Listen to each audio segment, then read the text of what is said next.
The phenomenon of child language brokering, which arose at the end of 1990, concerned all children born within immigrant families who translate and interpret for their parents, who have not yet learned the language of the host country. Thanks to school education, children are able to learn the new language very quickly. As the language brokering underlines, children are real bridges between different cultures. Brokering in English means to mediate, to negotiate. The child acts as a mediator in two main contexts: informal context, home, supermarket, and formal context, banks, public offices. In order to analyze this phenomenon, it's important to take in consideration the psychological and emotional aspect of it. If some children are proud to carry out this activity, others feel responsible and are afraid of making mistakes. Is intermediation at such an early age really a privilege?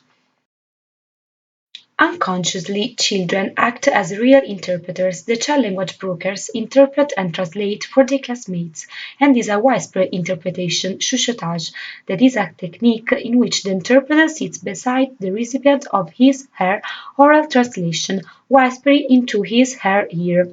There are other techniques such as consecutive interpretation, characterized by taking notes. Then there is visual translation and simultaneous interpretation. The importance of good preparation to become an interpreter should not be underestimated. Very often, children mediators do not have the right knowledge and tools for this activity. The New Coal district in Berlin is characterized by a high percentage of immigrants. The study carried out by Degener in Neukölln shows that the phenomenon of child language brokering is very developed, and for the children it's a daily routine. Bilingualism is closely linked to the phenomenon of child language brokering. Bilingualism is a developing process. It indicates the set of verbal and non-verbal knowledge shared within a linguistic community. Linda Polka, psychologist from Canada, has conducted several studies on babies in Canada, showing that at an early age of 7 months, children are able to recognize the words of both languages. There are two types of bilingualism: simultaneous bilinguals and consecutive bilinguals, children who acquire their mother tongue first in the family and the second in other contexts. There are two different hypotheses about learning the second language. Analysis and studies have shown that it's more likely the hypothesis of a dual language system, where there is an early differentiation of the two language systems. Children grow up spontaneously and naturally, learning two languages, an advantage for them who will live in a globalized world. Why do children learn the language much more easily than adults? In the early years of life, the brain is much more plastic. After puberty, it seems that the brain loses its plasticity. The more it grows, the more difficult it will be to learn another language. In fact, it has been found that if language learning takes place before the age of 7, children will be able to reach a level equal to that of native speakers. The integration process for immigrants is never easy. For this reason, education plays an important role. Two fundamental aspects are taken into account in psychological studies about bilingual children: the impact of migration on individual psychism and the relationship between cultural affiliation and identity. So it's necessary to offer children cultural values.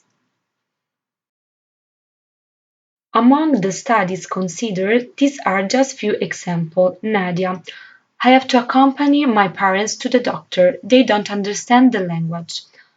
A mother says, those people there speak my language, but my daughter says what I have in my heart.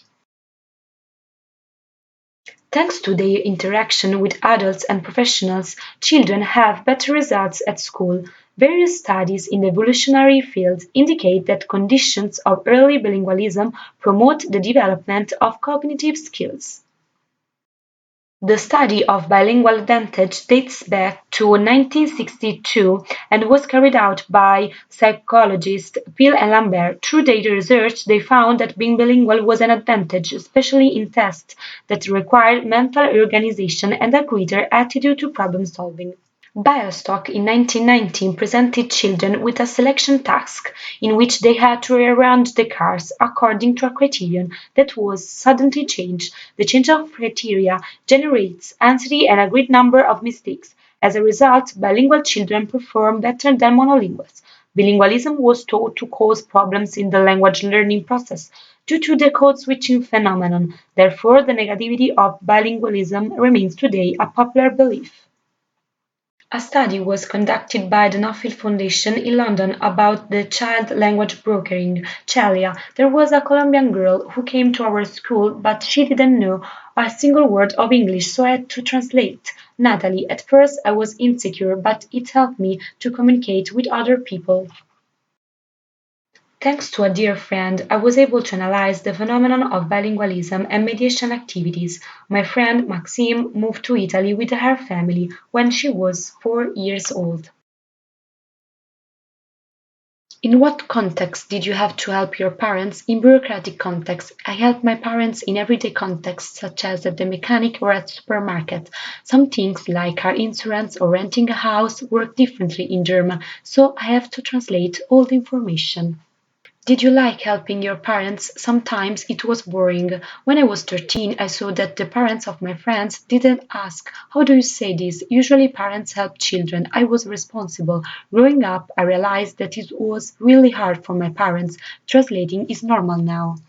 In what other contexts did you find yourself acting as a mediator? When my father reads the newspaper, I often have to translate a few words for him, making a deeper analysis. Now that I'm in Germany, I translate for my Italian friends.